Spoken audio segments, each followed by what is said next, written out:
الحمد للہ وکفا وسلام علی عبادہ الذین اصطفیٰ اما بعد فاعوذ باللہ من الشیطان الرجیم بسم اللہ الرحمن الرحیم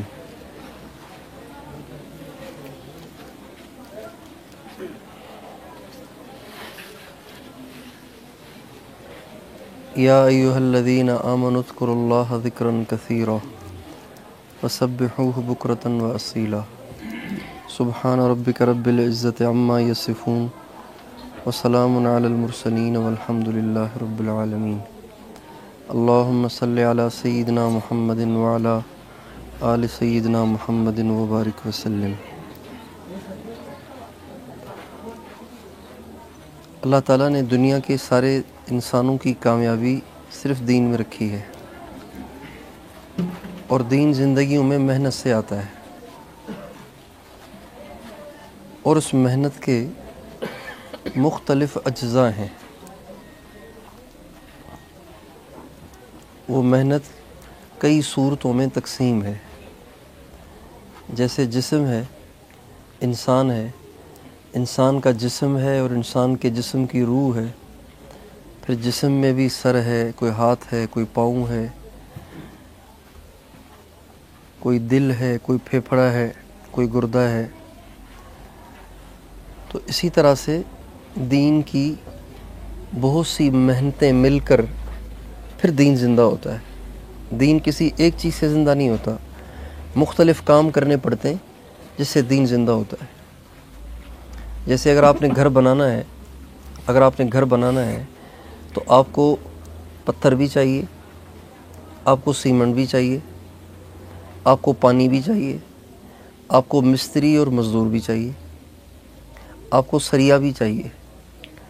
یہ ساری چیزیں ملیں گی، اور ان ساری چیزوں کو ملا کے پھر جب محنت کی جائے گی تو ایک عمارت وجود میں آ جائے گی۔ اسی طرح سارا دین زندہ ہو جائے اس کے لیے کئی سارے کام کرنا ضروری ہیں، جن میں سے ایک کام وعظ و نصیحت اور دعوت اور تبلیغ ہے، اور ایک کام تعلیم اور تعلم ہے جو مدارس دینیہ کی شکل میں موجود ہے، اور ایک شکل اوپر کی لیول پہ، حکومت کی لیول پہ اس بات کی کوشش کرنا اور محنت کرنا کہ کوئی ایسا آئین نہ بنے جو اللہ اور اس کے نبی کے حکم کے خلاف ہو، اور اللہ تعالیٰ کے احکام اور نبی پاک علیہ السلام کے طریقوں کو نافذ کرنے کے لیے جستجو کرنا۔ یہ بھی ایک دین کی خدمت اور یہ اہم ترین کام ہے۔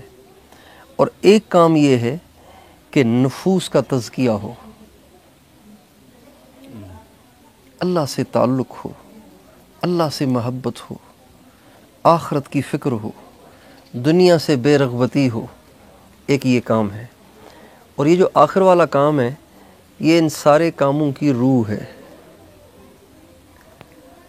اگر سر بھی سلامت ہے، دھڑ بھی سلامت ہے، لیکن روح نہیں ہے تو کسی کام کا نہیں ہے۔ اور اگر سر بھی سلامت ہے، روح بھی ہے، لیکن دھڑ نہیں ہے تو بھی کسی کام کا نہیں ہے۔ اور اگر دھڑ سلامت ہے، روح بھی ہے، لیکن سر نہیں ہے تو کسی کام کا نہیں ہے۔ اور اگر ان میں سے کوئی ایک چیز نہیں ہے تو وہ ناقص ہے، کامل نہیں ہے۔ کامل دین کی محنت تب بنے گی جب اس میں یہ ساری چیزیں موجود ہوں، اور یہ نفوس کا تزکیہ اور تعلق مع اللہ اور نسبت مع اللہ، اس کا حاصل کرنا یہ دین کے سارے کاموں کے لیے روح کی مانند ہے۔ جب تک انسان کا تعلق اللہ سے مضبوط نہیں ہوتا نا، تو وہ اپنے دین کو بھی دنیا بناتا رہتا ہے۔ نماز پڑھے گا، لیکن وہ نماز اس کو اللہ کے خزانوں سے نہیں دلوائے گی۔ بس نماز پڑھے گا، قرآن پڑھے گا، لیکن ایسے پڑھے گا جیسے وظیفہ پڑھا جاتا ہے۔ یہ جو عاملین ہوتے ہیں نا، عملیات کرتے ہیں، وہ بھی قرآن پڑھتے ہیں، سورہ مزمل کا چلہ لگاتے ہیں، لیکن وہ سورہ مزمل ایسے تھوڑی پڑھتے ہیں کہ وَرَتِّلِ الْقُرْآنَ تَرْتِيلًا إِنَّ الْقُرْآنَ نَزَلَ بِحُزْنٍ فَإِذَا قَرَأْتُمُوهُ فَابْكُوا۔ ابن ماجہ کی حدیث ہے، آپ علیہ السلام فرماتے ہیں یہ قرآن غم کے ساتھ نازل ہوا ہے، جب اس کو پڑھو تو رویا کرو۔ فَإِذَا قَرَأْتُمُوهُ فَابْكُوا، جب قرآن کو پڑھو تو رویا کرو۔ عاملین روتے ہوئے پڑھتے ہیں؟ روتے ہوئے تو نہیں پڑھتے، وہ تو فٹافٹ پڑھتے ہیں۔ نفس کا تزکیہ نہ ہو، اللہ سے تعلق حاصل نہ ہو اور روح کا تصفیہ نہ ہو تو پھر انسان قرآن پڑھتا ہے وظیفے کی طرح سے، محبوب کے کلام کی طرح سے نہیں۔ فَإِذَا قَرَأْتُمُوهُ فَابْكُوا فَإِن لَّمْ تَبْكُوا فَتَبَاكَوْا، جب قرآن کو پڑھو تو رویا کرو، رونا نہ آئے تو رونے جیسی آواز بنا لیا کرو۔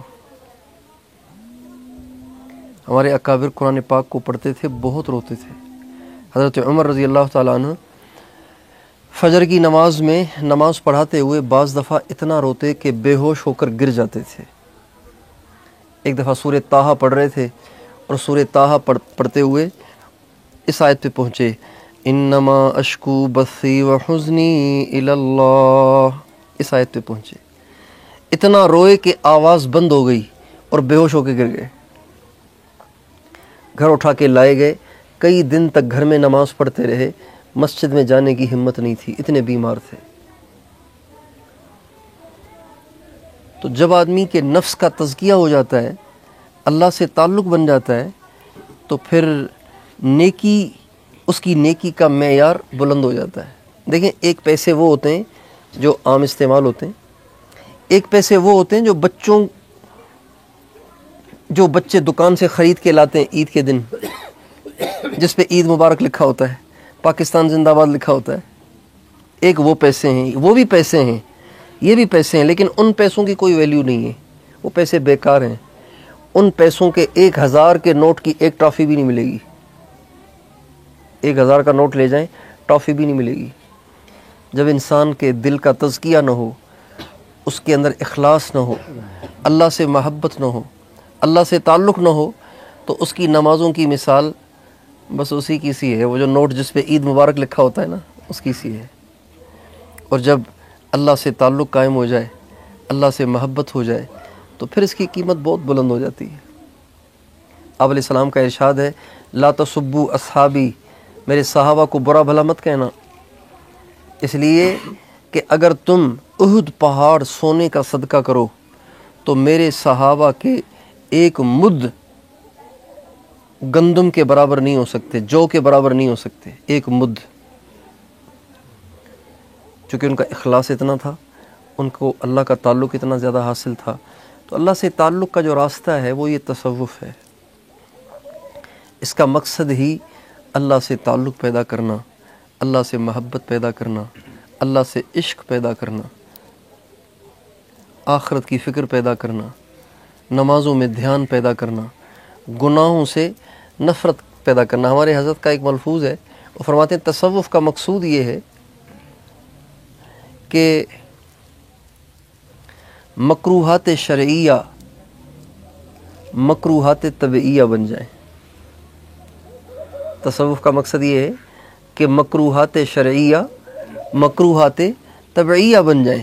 شریعت نے جس کو ناپسند قرار دیا ہے، جب آدمی تصوف میں محنت کرتا ہے تو وہ طبیعت کی ناپسند چیز بن جاتا ہے۔ جیسے پاخانہ ہے نا، پاخانے سے ہر آدمی کو نفرت ہوتی ہے، کوئی بھی آدمی پاخانے کو رغبت سے نہیں دیکھتا، نفرت سے دیکھتا ہے۔ بچہ بھی بڑا بھی، سمجھانے کی ضرورت نہیں ہے کہ بھئی یہ گندی چیز ہے، سمجھانے کی ضرورت نہیں ہوتی، وہ ہے ہی گندی، تباً انسان سمجھتا ہے کہ یہ گندی ہے۔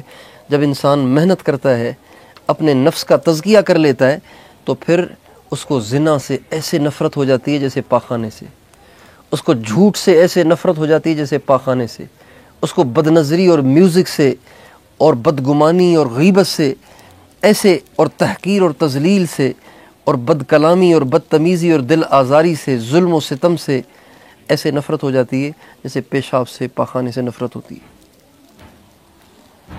تو اور یہ ایسی چیز ہے کہ جس کے بغیر چارہ نہیں ہے، یہ کوئی استحبابی چیز نہیں ہے۔ نفس کا تزکیہ کرنا استحبابی چیز نہیں ہے، یہ فرض عین ہے۔ قرآن مجید میں اللہ تعالیٰ نے حصر کے ساتھ فرمایا ہے کہ تزکیے کے بغیر کامیابی نہیں ہے، تزکیے کے بغیر کامیابی نہیں ہے۔ تو اللہ تعالیٰ مجھے اور آپ کو اس طرف متوجہ فرمائے کہ ہمیں اپنی فکر لگ جائے۔ ابھی ہمیں اپنی فکر نہیں ہے، ابھی ہمیں اپنی فکر نہیں ہے۔ استادوں کو فکر ہے طلباء کی کہ یہ صحیح پڑھ لیں، طلباء کو فکر ہے کہ ہم صحیح پڑھ لیں، استادوں کو بھی فکر ہے کہ یہ صحیح پڑھ لیں، اساتذہ اور ماں باپ کو، والدین کو بھی فکر ہے کہ یہ صحیح پڑھ لیں۔ اس بات کی فکر ابھی نہیں ہے کہ یہ صحیح بن جائیں، یہ اللہ والے بن جائیں۔ اپنی ذات کی فکر نہیں ہے کہ میں اللہ والا بن جاؤں، مجھے اللہ سے تعلق حاصل ہو جائے۔ ایسے لوگ ڈھونڈنے سے بھی نہیں ملتے کہ جو پیاسے ہوں کہ مجھے اللہ کا تعلق چاہیے، مجھے اللہ کا عشق چاہیے، مجھے اللہ سے محبت چاہیے، مجھے حضور پاک علیہ الصلوۃ والسلام سے محبت چاہیے، میں اللہ والا بننا چاہتا ہوں۔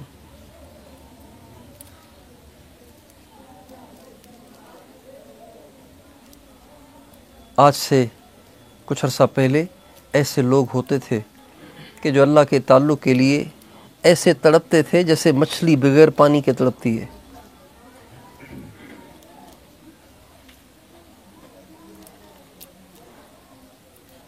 ہم نے اپنے حاجی صاحب کو دیکھا، حاجی عبدالوہاب صاحب کو، ان کے اندر ان کا انتقال ہوا ہے تقریباً 97 سال کی عمر میں، تقریباً 100 سال ان کی عمر تھی، لیکن انتقال کے وقت تک ان کے اندر ایک تڑپ تھی کہ مجھے اور اللہ کا تعلق چاہیے، اور اللہ کی محبت چاہیے۔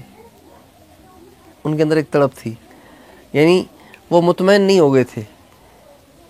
یہ نشانی ہے تزکیے کی، جب انسان کا تزکیہ ہو جائے تو اس کے اندر کا اطمینان ختم ہو جاتا ہے۔ اطمینان سے مراد یعنی وہ پھر کسی ایک جگہ پہ جا کے مطمئن ہو کے بیٹھ نہیں جاتا ہے، بلکہ اس کو اور زیادہ طلب پیدا ہوتی ہے، پیاس پیدا ہوتی ہے۔ ہمارے نبی کی حدیث ہے، دعا ہے، اللہم اجعل حبک احب الی من نفسی و اہلی ومن الماء البارد، اے اللہ مجھے اپنی محبت کی پیاس ٹھنڈے پانی سے بھی زیادہ عطا فرما۔ گرمی میں ٹھنڈے پانی کی کتنی شدید پیاس ہوتی ہے، آپ کو شاید اندازہ نہ ہو، ہمیں اندازہ چونکہ ہم سندھ کے ہیں، آپ کے یہاں اتنی شدید گرمی پڑتی ہی نہیں ہے۔ شدید گرمی میں ٹھنڈے پانی کی پیاس کی جتنی ضرورت ہوتی ہے، اے اللہ مجھے اتنی تیری محبت کی پیاس دے دے۔ تو اپنی ذات کی فکر لگنا یہ بہت ضروری ہے کہ اپنی ذات کی فکر لگ جائے کہ میرا کیا بنے گا، میرا اللہ سے تعلق کیسے بنے گا۔ حضرت عمر رضی اللہ تعالیٰ عنہ نے حضرت حذیفہ رضی اللہ عنہ جو ہمارے نبی کے رازدار تھے ان کو بلایا اور فرمایا، حذیفہ مجھے پتہ ہے کہ تمہارے پاس حضور کے راز ہے، تمہیں نبی پاک علیہ السلام نے مدینے کے سارے منافقین کے نام بتائے ہیں اور یہ بھی آپ کو منع کیا ہے کہ اس کا افشا نہیں کرنا۔ میں آپ سے نام نہیں پوچھتا تاکہ حضور کا راز فاش نہ ہو، اتنا صرف بتا دو کہ ان میں عمر کا نام تو نہیں ہے۔ 22 لاکھ مربع میل پہ حکمرانی کرنے والا، کروڑوں انسانوں کی ہدایت کا ذریعہ بننے والا، دنیا کا سب سے بڑا مفتی، لو کان بعدی نبی لکان عمر، وہ فرما رہے ہیں آپ مجھے بتائیں کہیں ان منافقین میں میرا نام تو نہیں ہے۔ اب یہ فکر آج ایک طالب علم کو ہے، ایک عالم کو ہے، نہیں ہے۔ بس یہ مقصد ہے کہ اپنی ذات کے بارے میں ہم فکر مند ہو جائیں اور اپنی ذات پہ ہم محنت کرنے لگ جائیں، ایسی محنت کریں کہ واقعی ہم اللہ والے بن جائیں۔ حضرت مولانا محمد قاسم صاحب نانوتوی رحمۃ اللہ علیہ فرماتے تھے، اگر مجھ پہ مولوی پنے کا دھبا نہ ہوتا، مولوی پنے کا دھبا نہ ہوتا تو اپنے آپ کو ایسا مٹاتا کہ کوئی قاسم کی دھول بھی نہ پاتا۔ حضرت مولانا قاسم صاحب اپنے آپ کو انہوں نے بہت مٹایا تھا، وہ ایسے رہتے تھے کہ لگتا ہی نہیں تھا کہ یہ کوئی عالم ہے، بڑا عالم تو درکنار، عالم بھی نہیں لگتے تھے، ایسے لگتے تھے جیسے کوئی مزدور ہے۔ عجیب سے کپڑے، ایک نیلے رنگ کا کپڑا ہوتا تھا، جیسے آپ کپڑا رکھتے ہیں نا، ایسے نیلے رنگ کا کپڑا کندھے پہ رکھتے تھے، پرانا سا، اور سر پہ ٹوپی نہیں پہنتے تھے، پگڑی بھی نہیں پہنتے تھے، سر پہ پہنتے تھے ٹوپا، وہ جو سردیوں میں نہیں پہنتے موٹا ٹوپا، ہمیشہ ساری زندگی وہ پہنتے تھے، سردیوں میں بھی گرمیوں میں بھی، تو لگتا تھا یہ کوئی درویش بیچارہ مجذوب سا ہے۔ لیکن جب کھڑے ہوتے تھے تو لوگ امام غزالی کو بھول جاتے تھے، جب بولتے تھے تو لوگ امام رازی کو بھول جاتے تھے، ابن حجر اور ذہبی کو بھول جاتے تھے، ایسے بولتے تھے۔ اور حضرت مولانا اشرف علی تھانوی رحمۃ اللہ علیہ فرماتے ہیں، لوگ کہتے ہیں کہ آج مدرسوں سے امام رازی اور امام غزالی جیسے لوگ کیوں نہیں نکل رہے؟ میں کہتا ہوں کہ مولانا قاسم صاحب اور مولانا رشید احمد گنگوہی کیا یہ امام رازی اور امام غزالی سے کم ہیں؟ بلکہ میرے نزدیک، حضرت تھانوی فرماتے ہیں، میرے نزدیک وہ امام رازی اور امام غزالی سے بھی آگے کے لوگ ہیں۔ تو اس لیے دوستو ہمیں اپنے اوپر محنت کرنی ہے۔ صرف الفاظ کا پڑھ لینا اللہ کے ہاں کچھ دلوانے کے لیے کافی نہیں ہے، بلکہ اس میں روح پیدا کرنا، اللہ سے تعلق پیدا کرنا، یہ بہت ضروری ہے۔ اور ولایت کے سب سے زیادہ حقدار وہ اہل علم اور علماء ہیں۔ سب سے زیادہ ولایت کے حقدار، روحانی اوصاف جلیلہ اور جمیلہ کے سب سے زیادہ مستحق وہ علماء ہیں۔ انما یخش اللہ من عبادہ العلماء، حسر کے ساتھ اللہ فرما رہے ہیں۔ خشیت تو خاصہ ہے علماء کا، یہ اس آیت کا مفہوم بنتا ہے۔ خشیت تو خاصہ ہے علماء کا۔ خشیت، اللہ کا خوف، اللہ کا ڈر، اللہ کا دبدبہ، اللہ کی عظمت سے دل کا بھرا ہوا ہونا، یہ علماء کا خاصہ ہے۔ اللہ تعالی ہمیں اپنی خشیت دے دے۔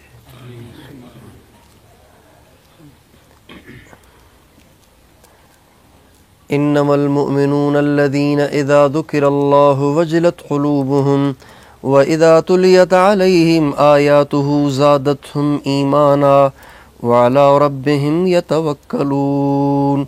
ایمان والے صرف وہ ہیں جب اللہ کا نام سنتے ہیں ان کے دل کانپ جاتے ہیں۔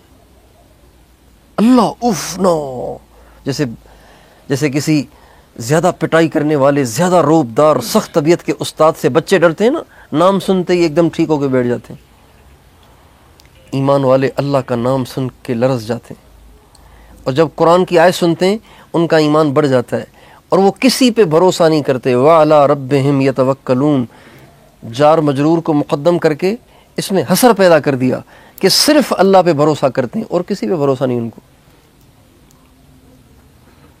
اللہ تعالی ہمیں ان صفات کے ساتھ مزین کر دے، اور اس کا راستہ یہی ہے کہ ہم کسی اللہ والے سے جڑ کر ان صفات کو اپنے اندر پیدا کریں۔ یہ صفات ایسے نہیں ہیں جیسے وہ ایک لکڑی والا ہوتا ہے نا، جو جس کو ترخان کہتے ہیں، بڑھئی بھی کہتے ہیں، وہ بناتا ہے، نقش و نگار کرتا ہے، یہ ایسے نہیں ہوتی۔ یہ صفات سینے سے سینے میں منتقل ہوتی ہیں، ٹرانسفر ہوتی ہیں۔ جیسے موبائل سے موبائل میں چیز جاتی ہے نا، بلوٹوتھ کے ذریعے سے، واٹس ایپ کے ذریعے سے، ایک ادھر سے ادھر چیز منتقل ہوتی رہتی ہے۔ اسی طرح یہ صفات سینے سے سینے میں منتقل ہوتی ہیں۔ اللہ والوں کے پاس رہ کے انسان سخی بن جاتا ہے، اللہ والوں کے پاس رہ کے انسان اللہ اور اس کے نبی کا عاشق بن جاتا ہے، اللہ والوں کے پاس رہ کے انسان کے دل میں اللہ کی عظمت آ جاتی ہے، دنیا سے بے رغبتی پیدا ہو جاتی ہے، آخرت کا شوق، جنت کا شوق پیدا ہو جاتا ہے۔ تو اللہ تعالی ہمیں اپنے پیارے بندوں کے ساتھ جڑنے کی اور ان سے استفادے کی توفیق عطا فرمائے۔ وآخر دعوانا ان الحمد للہ رب العالمین۔